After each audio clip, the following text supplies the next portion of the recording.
Okay, continuing on Module 1, Lecture 1B, I suppose. I guess this is where I should tell you the barking in the background is one of my dogs who just can't be controlled sometimes. All right, so continuing on talking about Donley, trying to give you some insight into the readings and what he argues.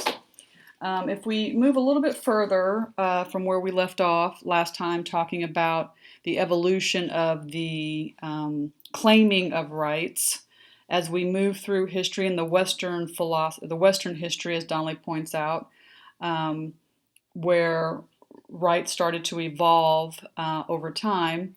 If we think about Locke's vision of rights, basically, he was referring to the white male Christian property owner claiming the right of ownership, claiming the right of property. And over time, we have this expansion of rights as a reflection of others demanding their claims to the rights. All right, so in the 19th century, you had working men and labor rights being claimed. The early 20th century, the women's suffrage movement and women claiming political rights. The mid 20th century, colonized peoples were becoming independent states, claiming self-determination. In the last 30 years, we've had a lot of rights being claimed through race and gender types of issues.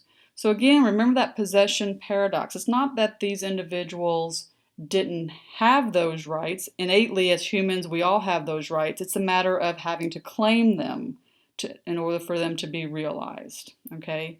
All right. So as we move forward, Donnelly says as these different subjects gained rights, when labor started to gain rights, when women got the right to vote, when minorities received rights or gained claimed the rights innately theirs, there became an increase in the substance of what those rights were.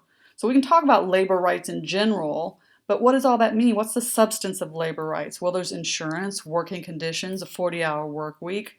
All those rights came to be through the work of labor. Okay. So Donnelly ends up saying that this list of human rights emerges out of an ongoing series of political struggles that have changed our understanding of human dignity. There are these major threats, old and new, to that dignity and the institution, practices, and values necessary to protect it. So we have this list of rights, and I'm going to go through these kind of rights here in a minute. And over time, through political struggles, because of what we have evolved in terms of our understanding of what it means to have human dignity, these threats, institutions, practices, and values, all these things became necessary in order to protect those rights that we have argued are an important element of human dignity. All right. So for Donnelly, human rights aren't morals. Okay, human rights isn't based on some sort of duty, although those types of things may serve as an origin or basis of human rights. But human rights are practices.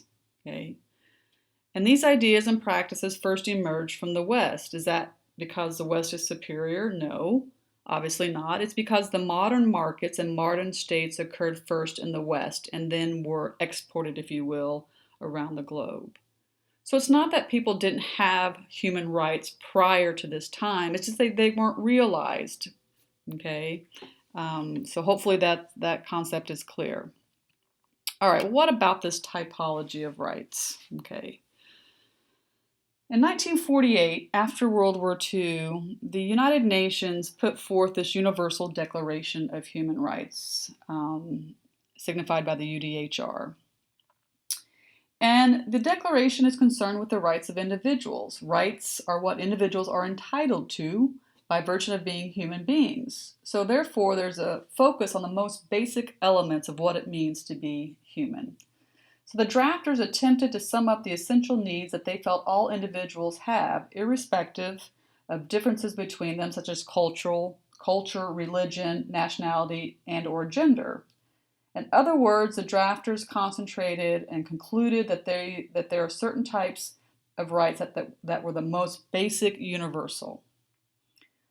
However, because of the Cold War and the differences of political ideology, the Declaration really was split into two types of categories: civil and political rights on the one hand, these are referred to as first generation rights, and economic and social rights, often referred to as second generation rights, on the other.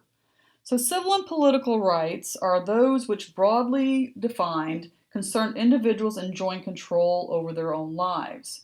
The Declaration covers them in Articles 2 through 21, and they include things like principles of equal treatment, the right to life, liberty, and security of the person, the freedom of expression. And these are often referred to as negative rights, in that they declare the right of an individual not to be prevented from doing something, okay? And so, or not to be treated in a certain way, such as being held in slavery. In order to protect negative rights, the state must refrain from interfering in the individual's life. So for you to have freedom of movement, the state must refrain from interfering with your life. For you to enjoy the right to own property, the state must refrain from interfering in the individual's life. That's why it's referred to as negative rights. Well, economic, social, and cultural rights are those which broadly concern the welfare of individuals in the sense of how they can support and sustain themselves. The Declaration covers these types of rights in Articles 22 through 27, and they include such things as the right to work, the right to rest and leisure, the right to education, and they often operate in a positive sense, and that they declare the right of an individual to have something like a humane standard of living. So in order to protect positive rights, the state must do or give something to improve that individual's life. Well, the question comes up, is this distinction between rights worthwhile? Is it necessary? Is it justifiable? Is it useful? Kind of think about that in terms of your thoughts. And what does Donnelly suggest about this dichotomy of rights? Okay, and generally speaking, there is some, from a scholarly perspective, people have issues with this distinction between the two.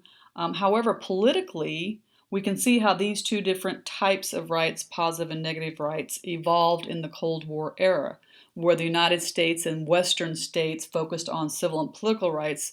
Negative rights makes it sound bad, but it's really not negative. But this idea of rights that would require the government to not interfere with your individual life versus economic, social, and cultural rights, which requires the government to be proactive in order for you to realize such things as the right to work or the right to rest and leisure. So we really have two different covenants now, the covenant on civil and political rights and the covenant on economic, social, and cultural rights.